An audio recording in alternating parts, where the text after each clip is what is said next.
Alright, my trip's over. Oh, listen to that.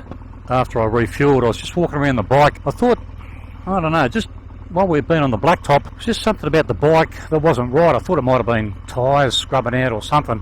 Anyway, after I refueled, I was walking around the bike having a look, and I copped a hit a couple of 100 kilometres ago. It was a big hit. It hit a gully, hit a dip that I didn't see because it was in the shadows. Anyway, I knew it was a big hit when it happened. I thought I might have blown a shock or something. It was, like I say, a big hit. But anyway, the bottom line is I've broken the torsion bar or the torque rod or whatever it's called at the back end of the bike. So yeah, my trip's over. I'm not going to be able to get that sorted out here. So I'll check in here at the caravan park, make some calls and come up with a strategy.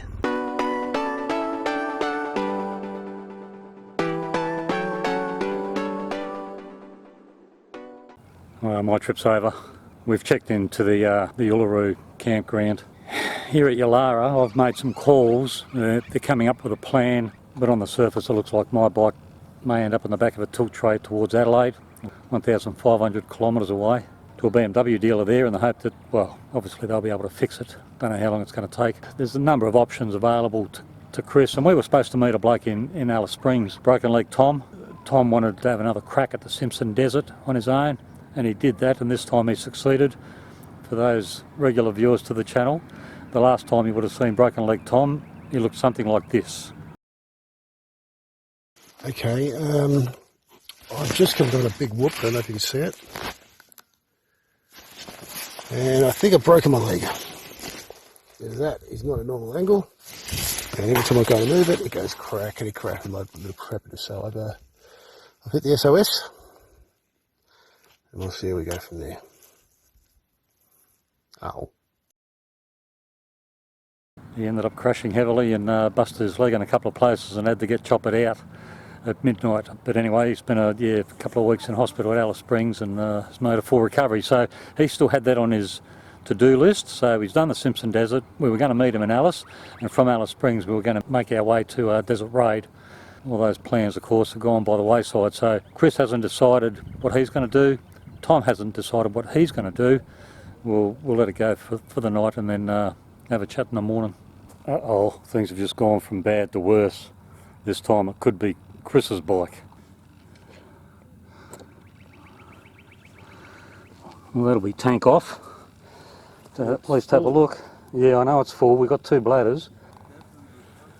This is not the first time these safari tanks have cracked, and it's through no fault of them. I mean, these bikes cop a caning. But anyway, unfortunately, we've just filled both bikes to capacity, so we're going to have to somehow drain as much as we can, and then I guess tank off. We can't use the bike like that because it's dripping straight onto that exhaust. So it could be trip over for Chris as well. We'll know more once the tank comes off.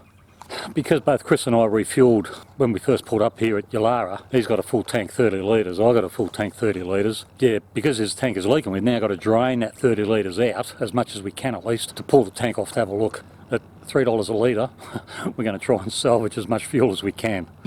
Yeah, it is. It's fucking running.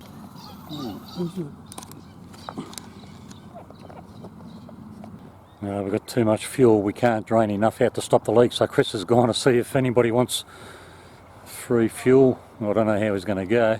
How'd you go, mate? Yeah. Okay, so...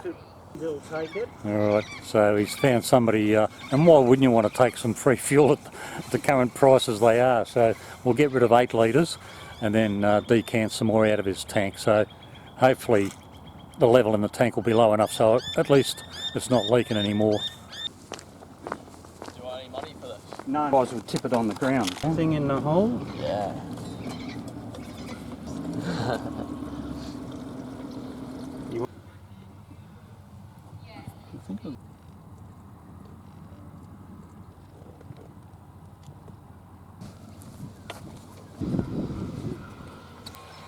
Well, Chris has contacted Safari, the manufacturer of the tank. He's been told to find the crack, use some soap, and that should get him home. And now I've heard of that sort of remedy before, and I'm a bit of a skeptic, and I'm not quite sure whether they realise where we are or where he is, and you know, the long way home for him through Central Australia. So we'll pull the tank off, we'll see how big how bad the split is, and then we'll take it from there. Chris has had experience with these tanks before and had one crack. Yeah, I'm not suggesting it's a common problem, but it's not his first rodeo.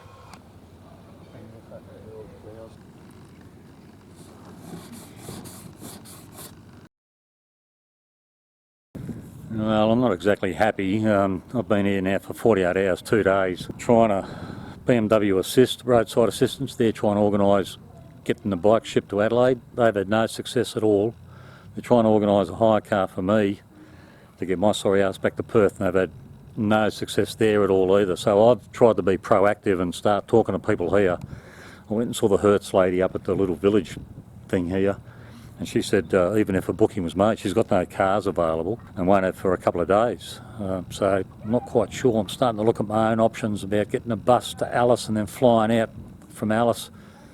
But I've got all my gear as well, all my bike stuff, 2 spare tyres, helmet, protective clothing, lots of moving parts. Yeah, they're going to try and get back to me this afternoon, so another few hours before I find out what's going on. But yeah, the wheels move real slow out here. I should mention that Chris has had a little bit more success than I have. He's got a new tank inbound, but that's going to be 7 days, so he's got a long wait as well.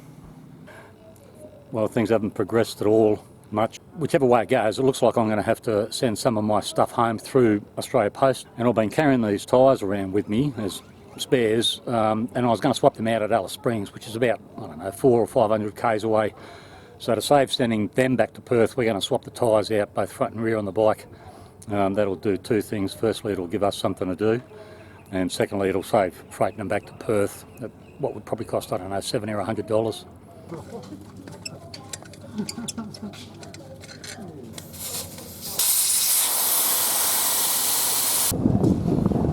Well, now we're starting to plan for worst case.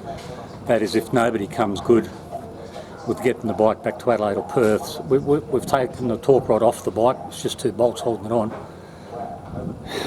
And people have suggested it, you know, just brace it somehow just to get you back. So, you know, we're looking to see if tyre irons will do the job. So we won't set anything in stone yet, but we're just looking at all the options and alternatives. There is a small workshop here attached to the caravan park, and they've pretty much agreed to let us go and have a look at what tools they've got. So maybe even a length of pipe slipped over the torque rod might do it. I don't know. Last night, Chris and I were having a chat to 3 blokes, all on big BMs, 1200s, 1250s, and they were going to pretty much go down Great Central Road towards Laverton, and they're on a big trip, a long journey, going into Western Australia and then picking their way back to their home state of Victoria. But we're looking at maps, having a chat about where they were going. Gave them a couple of suggestions, but anyway, they left this morning, and about 100 kilometres outside of Yulara, the third rider's crashed, hurt himself quite badly. Took an hour and a half for emergency services to get there, but they patched him up, and he's currently here at Yulara at the medical centre, and they'll probably fly him out to Alice Springs. His bike is not in a good way at all. I don't know what the other 2 left standing are going to do. They might just spend the next 24 hours coming up with a plan and then take it from there. But yeah, the third bloke, the one who crashed, yeah, not well. Another adventure rider was pulled up during the day, Dan. He's also from Western Australia. He was inbound going to Desert Road as well. He was going to take Sandy Blight Junction Road, which can be a bit tricky. It's primarily 4-wheel drive only, but there's some dune country up there. Anyway, got about 50 kilometres in, had a bad feeling about it, so he's turned around and made his way here to Yulara. So he's going to spend a day or 2 just to reassess and then decide what he's going to do after that. Sandy Blight Junction Road does have some tricky bits to it. Me personally, I wouldn't do it. Not anymore.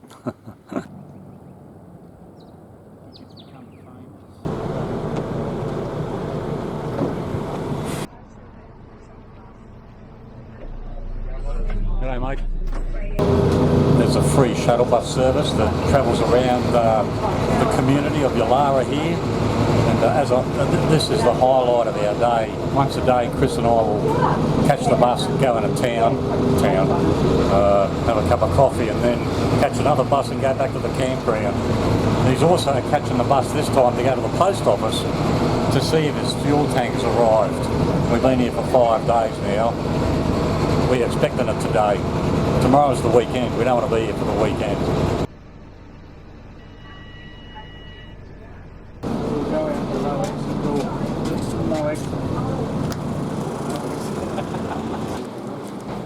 I never really take $20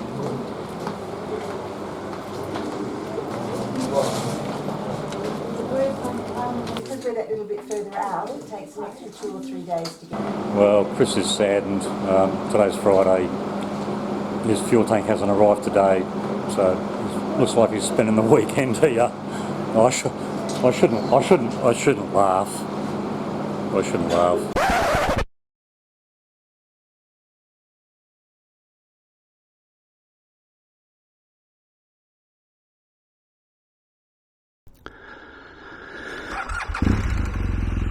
Right, yesterday we swapped out the tyres on the bike rather than send them back to Perth via Australia Post.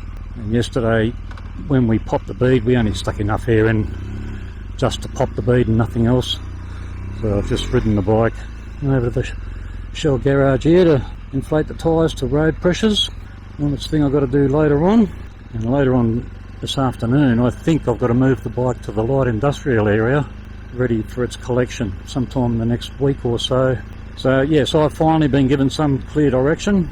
The insurers have approved the claim. The bike will be picked up from here, taken to Alice Springs, and from Alice Springs it'll get picked up in a week or two and then go back to Perth via Great Central Road on the back of a road train with, coincidentally, Steve Graham from Outback Truckers. A lot of people in Australia would know him. So yes, I've spoken to him a couple of times already. He's just tying up a few loose ends. But yeah, he's got the job to cart the bike back to Perth. Who knows, maybe the BMW might star in some video on Outback Truckers in a year or two. Watch this space.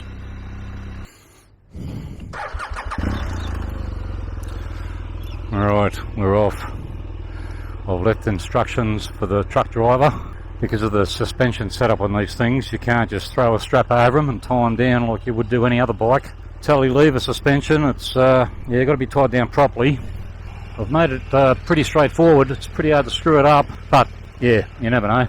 Anyway, we'll make our way over to the industrial area here, have a talk to Ayers Rock Automotive. Failing that, I've got to track down a bloke named Crackers and let him know what's going on. I'm obviously going to take it nice and easy. We don't have to go far, but I don't want to stretch a friendship. It's only a temporary repair that we've done. I'm sure it'll be fine. But, yeah, only got a couple of kilometres. Here we are. There's Rock Automotive. Go and have a chat to the man. See if he's in a position to look after the bike until it gets collected. Just incidentally, there's the bike that was busted up on Great Central Road yesterday. Oh Jesus, not much left of that. Yeah? No, they're going to secure it undercover for me. Could be here for up to a week.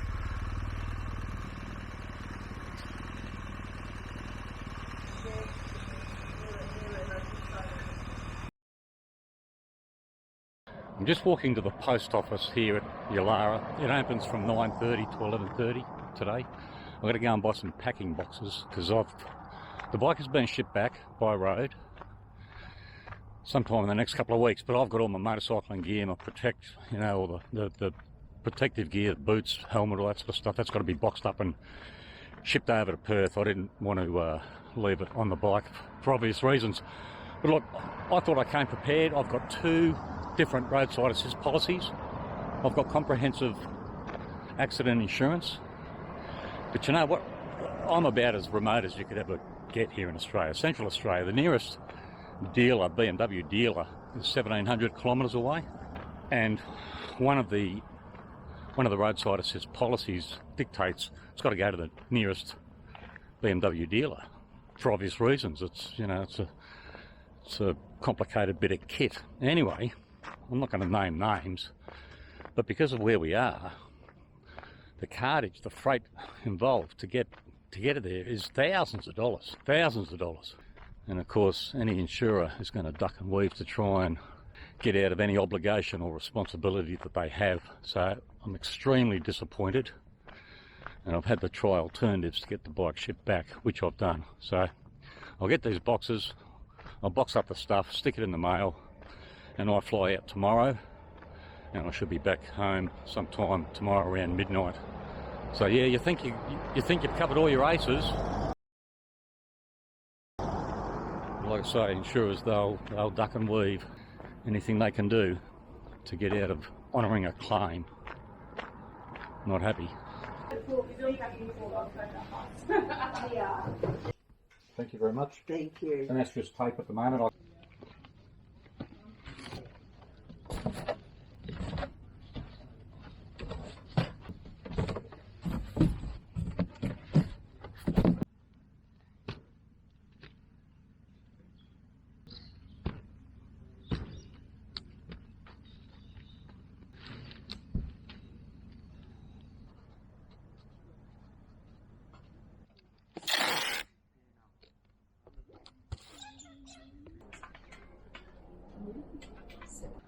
Well, Chris and Dan are just transferring what remains of the fuel in Chris's tank just to get rid of that for when he swaps it out.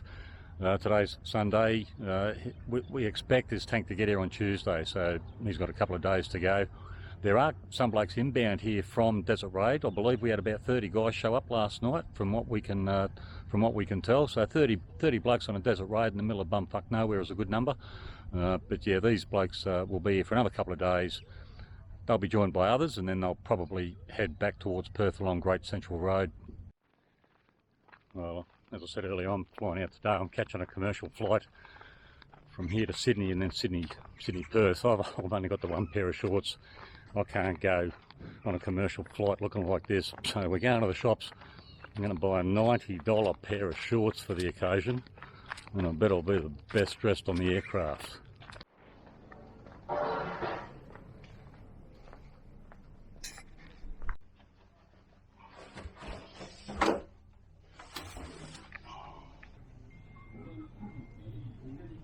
Are you done? No hook on the horse rails.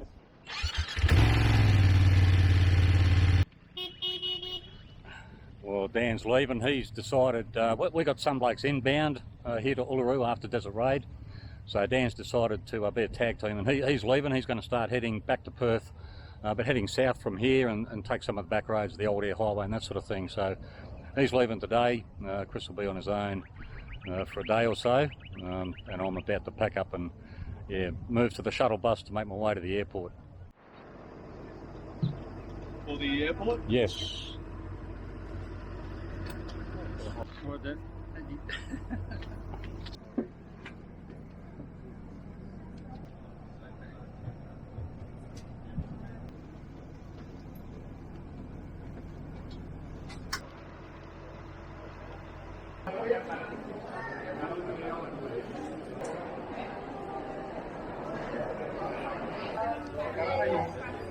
Last night was memorable. Yeah.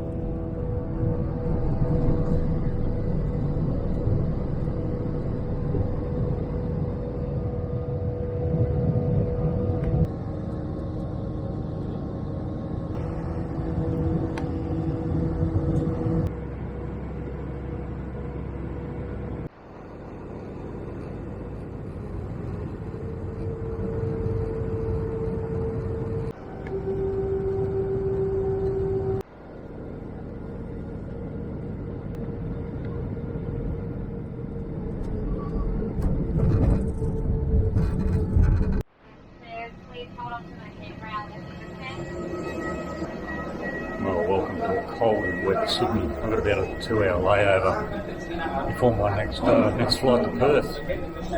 I should be home about midnight, I think.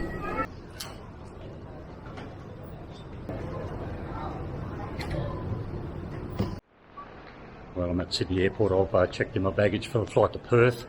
Look, I can't see too much going wrong from here. So look, if this is the final approach, you know what that means? See you on the other side.